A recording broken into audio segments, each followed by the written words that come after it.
So when you think about World War III, what comes to mind? Probably something like the last two, right? Years and years of grinding conflict. But what if that's totally wrong? What if the next global war, according to experts and their simulations, could be over in less time than it takes to watch a movie? Yeah, today we're going to break down exactly how that could happen, how a conflict could start, escalate, and basically end civilization as we know it, all in under an hour. Just think about that for a second. Not with a bang, but with a breath.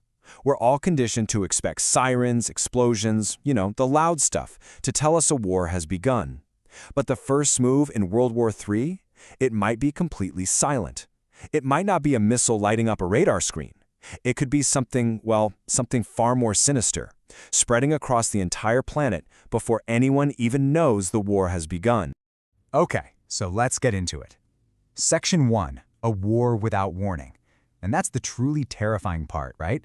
The idea that this might not start with some grand declaration. It could kick off with a fatal mistake, a miscalculation, or a totally covert attack that gives us zero heads up. So let's play out one scenario that experts are genuinely worried about. Imagine an engineered supervirus. It's designed to spread just like the common flu, but it's way, way deadlier. Somebody releases it, silently, in a dozen of the world's busiest airports. For weeks, it just looks like a really, really bad flu season. By the time governments and scientists figure out it's a deliberate attack, it's too late. It's on every continent, hospitals are overflowing, health systems are collapsing, and you've got global chaos. And not a single bullet has been fired yet. And look, it's not just bioweapons we have to worry about.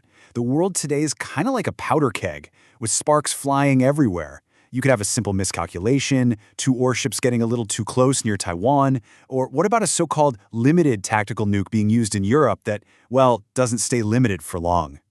But maybe the scariest one of all, an AI. An artificial intelligence misreading a sensor glitch, thinking it's an incoming attack, and launching a full-blown counterstrike, all before a single human has a chance to say, wait. All right, Section 2, the first fatal hour. Because here's the thing, no matter what the spark is, a virus, a mistake, an AI, once that nuclear line is crossed, the next 60 minutes are all that matter. This isn't a war that's going to be fought over days or weeks or years. It is a minute-by-minute countdown to the end of everything. I mean, this quote from a military analysis really just says it all, doesn't it? The rise, the climax, the extinction could unfold in less than 1 hour. The systems we've built, the technology we've created, it's so fast, so automated that the entire end of the world is basically squashed into a single hour. So let's walk through this timeline, because it's chilling. Minute 0, that's the moment early warning satellites confirm it. Dozens of ICBMs are in the air, launched from land and sea. Just 8 minutes later, the first bombs hit. But they're not hitting cities. Not yet. They're targeting command centers, military bases, the White House. The goal is to decapitate the leadership. By minute 20, those impacts are confirmed.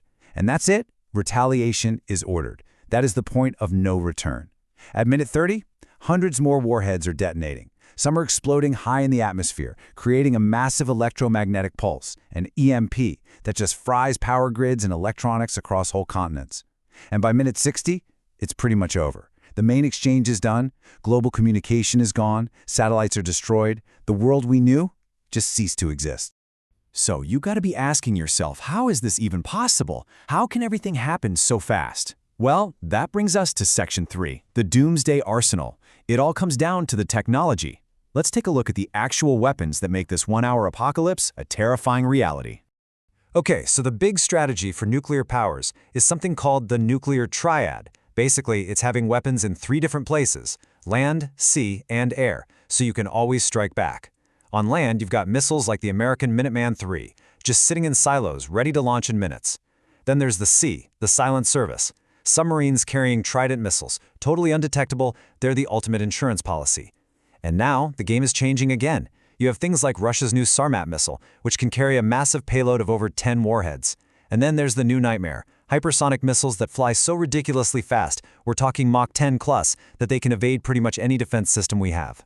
And this is where the math gets really, really scary. It's because of a piece of tech called an MIRV. That stands for Multiple Independently Targetable Re-Entry Vehicle. What does that mean? It means one single missile can carry a whole bunch of nuclear warheads, and each one of those can hit a different city. This was a total game changer. Suddenly, one missile doesn't equal one target. Now, a handful of launches can threaten dozens or even 100 cities all at once. How do you defend against that? You really can't. To really get your head around the sheer scale of this, just look at this comparison. The bomb that destroyed Hiroshima back in 1945, that was 15 kilotons. Now, look at a single modern W-88 warhead, the kind you'd find on a submarine. We're talking 475 kilotons. That's over 30 times more powerful. And remember, a single missile can carry several of these. We are on a completely different level of destruction now. It just dwarfs what happened in World War II. All right, so the bombs have fallen. But for anyone who somehow survives that first hour, the explosions are just the start of the horror. And that brings us to Section 4, the nuclear winter. Because the real planet-wide killer in a nuclear war isn't the blast. It's what happens to the climate after. So how do you kill a planet? It's actually a pretty straightforward and horrifying process. Step 1. Hundreds of cities ignite in these massive, uncontrollable firestorms. All that fire and smoke blasts over 150 million tons of soot and ash way, way up into the stratosphere. Then as you see, that layer of soot spreads out, wrapping around the entire globe like a shroud. It literally blocks out the sun. The result? Global temperatures absolutely plummet. We're talking an average drop of 15 degrees Celsius. You get ice age conditions in the middle of summer. And what happens when the planet goes into a deep freeze like that?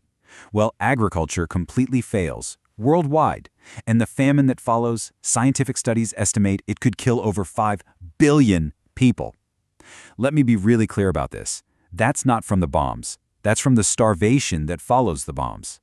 The blasts are the opening act. The nuclear winter is what finishes off humanity.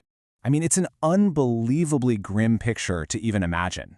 Anyone who survives emerges into a totally broken world. Black skies, frozen oceans. The sun is just this dim, reddish dot you can barely see. It's a dark, cold, dead planet. And that is the ultimate consequence. That's what makes a war like this totally, completely unwinnable. For everybody. No exception. Okay, so all of this brings us to the final and most important section. Section 5. Is our world fragile? It's the critical question, right? How likely is any of this? Are the systems and safeguards we built over decades to prevent this nightmare? Are they still working? Or is our modern world way more fragile than we'd like to admit? Well, the honest answer is those guardrails are starting to erode. Badly. There's a new global arms race happening right now, and it's faster than ever. All those diplomatic treaties and crisis hotlines that got us through the Cold War, they're being torn up or just plain ignored. We're putting artificial intelligence deeper and deeper into our nuclear command systems. And as we said, these new hypersonic weapons have cut human reaction time from a handful of minutes down to mere seconds. It just makes a catastrophic mistake so much more likely. So here's the bottom line. The tools for Armageddon, they're ready. They are sitting in silos, they're patrolling under the oceans right now, just waiting. We have, for all intents and purposes, perfected the science of our own destruction. The only real question left is whether our tools for peace, our diplomacy, our empathy, our understanding, are strong enough to make sure those weapons are never, ever used.